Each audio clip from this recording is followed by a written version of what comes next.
चलो इस धरती को फिर से रहने योग्य बनाना है, सभी मिलकर इस पर्यावरण को बचाना है। मेरा नाम शुभम कुमार है और आज के विषय मानव केंद्रित नीतियां पर्यावरण के लिए छल है, इसके पक्ष में बोलना चाहूंगा। आप सभी को पता होगा कि मानव केंद्रित नीतियां यानी मानव केंद्रित नीतियां से सिद्ध होता है कि जितनी भी नीतियां बनती है वो मानव केंद्रित होती है। आप सभी को पता होगा इस पर्यावरण में, इस पूरे विश्व में सिर्फ मानव नहीं रहते हैं। ये पूरा विश्व कई सारी जनजातियों से मिलकर बना है, पशु पक्षियों से मिलकर बना है।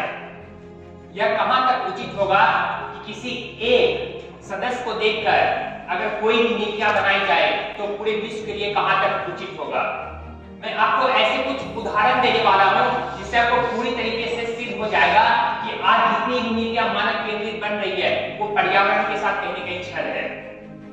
आप सभी को याद होगा पेरिस एग्रीमेंट। जब आपको प्री इंडस्ट्रियलाइजेशन हुआ था तो पेरिस एग्रीमेंट में यह बात की गई थी कि हमारे जो टेम्परेचर होगा वो 1 डिग्री सेल्सियस से लेकर 2 डिग्री सेल्सियस तक जाएगा।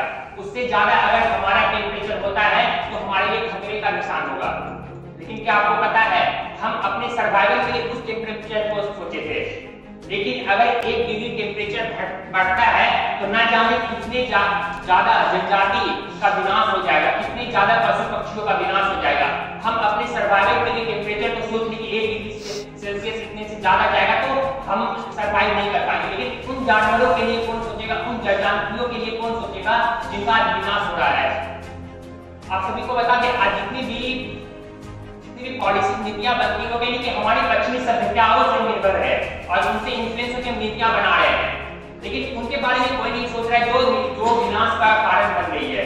आप सभी को पता होगा कि आप लोग ज्यादातर लोग यहाँ पे गांव से होंगे और इससे कनेक्ट कर पाएंगे। अभी से 5 से 6 साल पहले मुझे याद है जब मैं सुबह उठता था और अपने छतों पे देखता था एक स्पैरो नाम की, गोरैया नाम की पक्षियां हुआ करती थी, लेकिन आज वो नहीं है यहाँ पे, क्योंकि हमारी नीतियां उसके लिए, हमारी नीतियां जो थे वो हमारे लिए बनाई गई थी, लेकिन उसके लिए नीतियां कौन बनाएगा।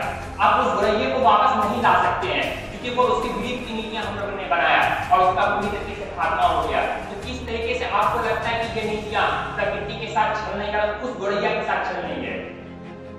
ये सोचने वाली बात है। बुलबुल जैसा पक्षी कई सारे आकाशों में दिखते थे लेकिन आज वो नहीं दिख रहे हैं। और मैं दूसरा एग्जांपल देना चाहूंगा। आप सभी को पता होगा 2022 में अंडमान और निकोबार में जंगलों को काटकर हम लोग मिलिट्री बेस बनाने का प्लान कर रहे थे और उसपे कई सारे लोगों ने, एनजीओ ने उसपे विवादित बयान दिए कि ऐसा नहीं होना चाहिए, उसके विपक्ष नहीं बोले। फिर सरकार ने नीतियां बनाई कि वहां पे जितनी भी जनजातियां हैं हम उसके लिए पुनर्वास करेंगे।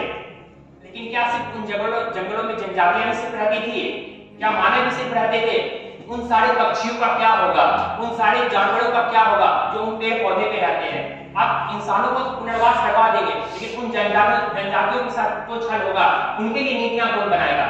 इससे यह सिद्ध होता है कि हमारी जितनी भी नीतियां बनती है वो कहीं कि हमारे पे निर्भर होती है और वो प्रकृति के साथ पूरी तरीके से छल है।